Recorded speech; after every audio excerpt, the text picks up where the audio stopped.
मेरे प्रेमियों, इस कलयुग में परमात्मा की प्राप्ति नाम सिमरन से है, नाम संकीर्तन से है और भजन से है।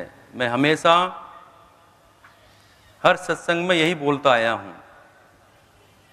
आप लोग सोचते होंगे कि गुरुजी पुनः पुनः इस बात को दोहराते हैं, पर मेरे प्रेमियों, जब तक हम पहली कक्षा पास नहीं करेंगे तो दूसरी कक्षा में कैसे जाएंगे। इसलिए पुनः पुनः आपको वो बात याद दिलाई जाती है। तुलसीदास जी कहते हैं कि कलयुग समयुग आन नहीं, जो नर कर विश्वास, राम गुण विमल भवतर भी नहीं प्रयास। इस कलयुग में उस परमात्मा की प्राप्ति नाम से ही है। इस कलयुग में भगवान का नाम ही केवल मुक्ति का साधन है, इसके अलावा कोई उपाय है ही नहीं। यही कलिकालन साधन दूजा, जोग जग जप तप व्रत पूजा। योग से, यज्ञ से, जप से, व्रत से, पूजा से भगवान नहीं मिलने वाले। ये तो सब हमारे साधन हैं। भगवान की प्राप्ति उसके नाम से ही है।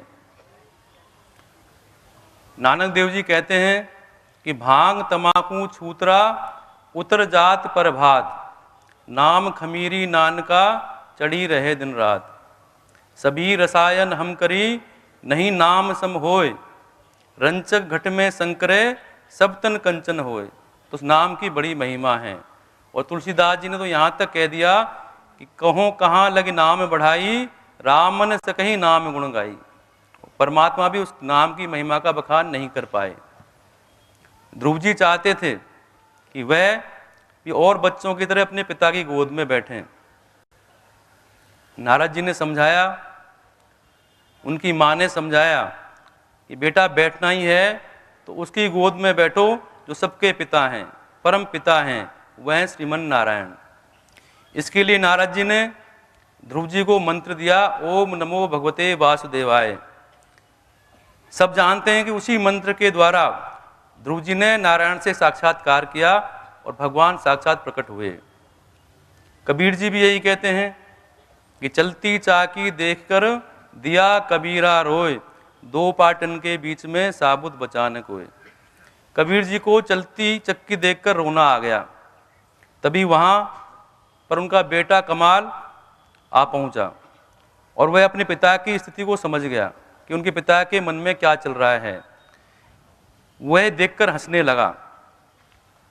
कमाल बोलते हैं कि चालती चाकी देख के दिया कमाल ठटाए, कीली पासे जो रहे बाकी सब मिट जाए। कमाल कहते हैं कि पिताजी चक्की संसार की धोतक है, इसमें कोई शंका नहीं, जिसे देखकर आप परेशान हैं। लेकिन आप ध्यान से देखोगे कि चक्की की कीली के पास के दोनों के हिस्से जो होते हैं उसमें कुछ दाने बच जाते हैं, उनका कुछ नहीं बिगड़ता, इसलिए साबुत हैं। तब जाकर कबीर जी की मन की स्थिति ठीक हुई। तो मेरे प्रेमियों, हम उस परमात्मा का नाम लेते रहेंगे तो हम भी उस दाने की तरह बचे रहेंगे। रामायण में, भागवत में, गीता में नाम की महिमा का वर्णन किया गया है। हनुमान जी महाराज ने तो भगवान राम को भी अपने बस में कर लिया था उस पावन नाम के बल पर। सुमिर पवन सुध पावन नामू, अपने वश कर राखे रामू। और भगवान शिव वही भगवान का ही नाम जपते हैं। मंत्र महामणि विषय ब्याल के, मेटत कठिन कुंवंक भाल के। नाम प्रभाव जान गणराऊ, प्रथम पूजित नाम प्रभाव। वो गणेश जी भी जो सुंदर नहीं है देखने में, वो भी प्रथम पूजे जाते हैं। ये नाम की महिमा है। हरेर नाम हरेर नाम हरेर नाम केवलम, कलौ नास्तेव्य नास्तेव्य नास्तेव्य गतिरन्य था। तो इस कलयुग में नाम की महिमा ही प्रधान है। आप सभी अपने जीवन में लक्ष्य निर्धारित करें कि आपको कहाँ जाना है, क्या प्राप्त करना है। जब तक लक्ष्य निर्धारण नहीं करेंगे तो मंजिल तक नहीं पहुंचेंगे। सबसे पहली सीढ़ी है लक्ष्य निर्धारण करना कि हमें करना क्या है, उस परमात्मा ने हमें यहाँ भेजा क्यों है।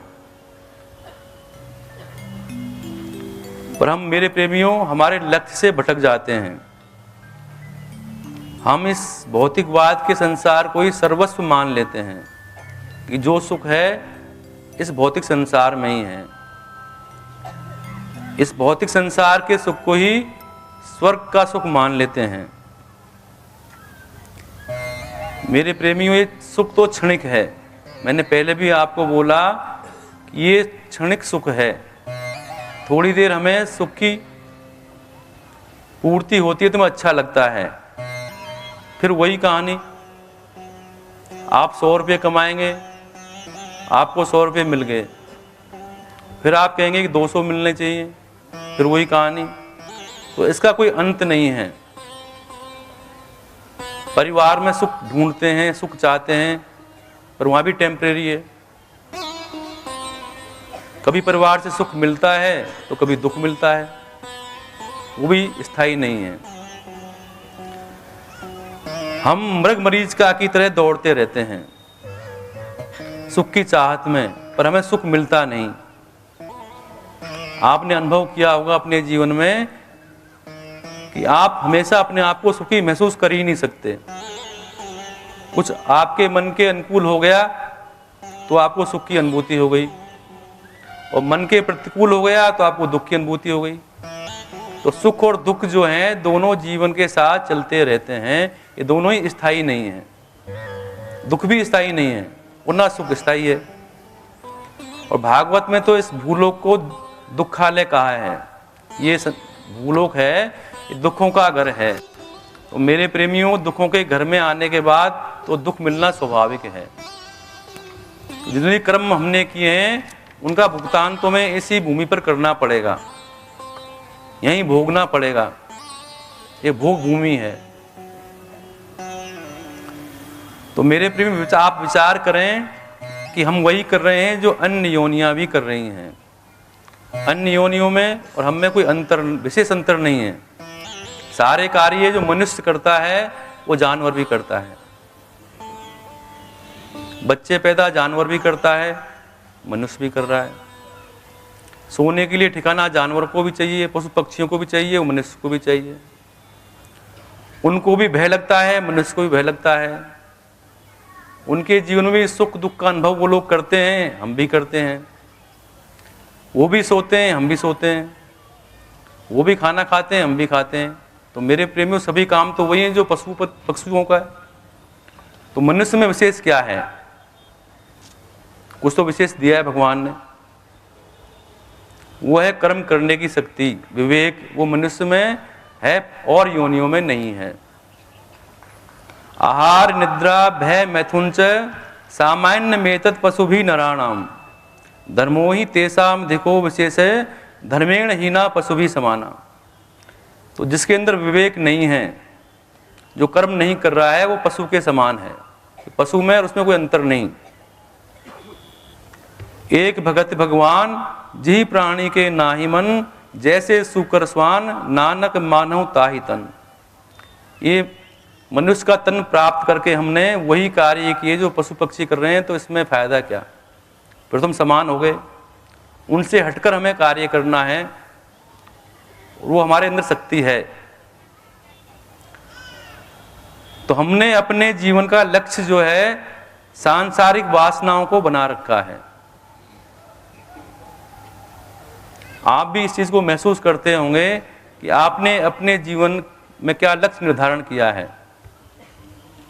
आप सोचेंगे कि इस वर्ष, पिछले साल मैंने 1 करोड़ कमाया है, इस साल 2 करोड़ कमाऊं, ये मेरा लक्ष्य है। भी गाड़ी छोटी है, उससे बड़ी गाड़ी लूं।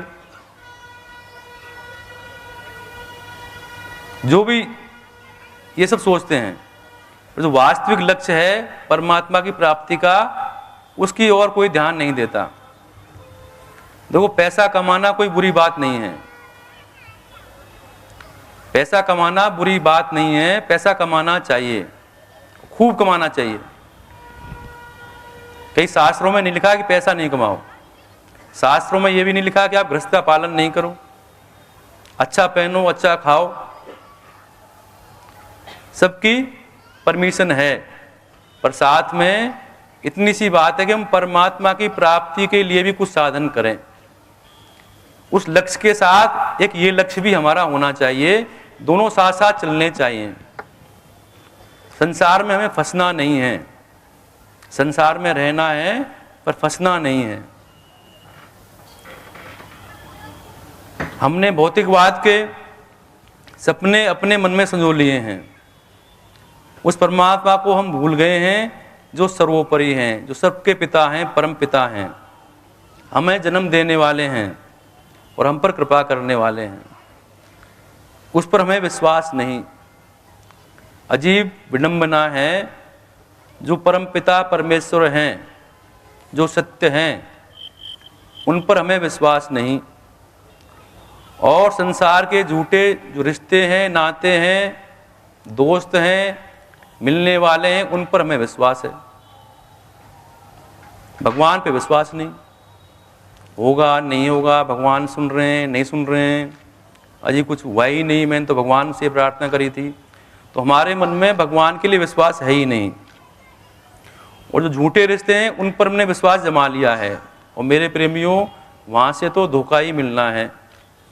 आप सब बैठे हैं, आपने अपने जीवन में देखा होगा कि वहाँ से कभी न कभी धोखा ही मिलता है। और हम उन्हीं झूठे सहारों के चलते पूरा जीवन निकाल दे जाते हैं। फिर नियति वही हो जाती है कि सो परत्र दुख पावे ही, सिर धुन धुन पछताए, काल ही कर्म ही ईश्वर ही मिथ्या दोष लगाए। अंत में क्या होगा? हम भगवान पे ही दोष लगा देंगे। क्या करें? हम भगवान का नाम नहीं ले पाए, गृहस्थ का पालन किया, फैक्ट्री चलाई, बच्चों को पाला, पढ़ाया, लिखाया, उसी में समय निकल गया। ये भी तो भगवान ने हमारी जिम्मेवारी दी है, ऐसा बोलते हैं कि भगवान ने जिम्मेवारी तो दी है, उसका पालन करो। पर भगवान ने कब कहा कि मेरा नाम नहीं लो? भगवान ने देव कहा कि मेरा नाम लो, उनका भी पालन करो और मुझे भी याद रखो। पर हम भगवान को याद नहीं रखते हैं और संसार के रिश्ते को ही याद करते रहते हैं। स्थिति हमारी पछताने की हो जाती है और हम कहीं के नहीं रहते। अंत समय आता है, आयु बढ़ जाती है, न हम बैठ पाते हैं भजन में, न वाणी हमारा साथ देती है, न भगवान का भजन कर पाते हैं। वो समय निकल जाता है। तो ना खुदा ही मिले न विशाले सनम, और धोबी का कुत्ता घर काने घाट का, वो स्थिति हमारी हो जाती है आखिर में। तो मेरे प्रेमियों, भगवान की भक्ति, भजन, उनका सिमरन, आयु से उसका कोई संबंध नहीं है। भगवान का नाम बचपन से ही लेना चाहिए, वही उम्र है भगवान का नाम लेने की। बुढ़ापे में तो कुछ कर ही नहीं पाएंगे।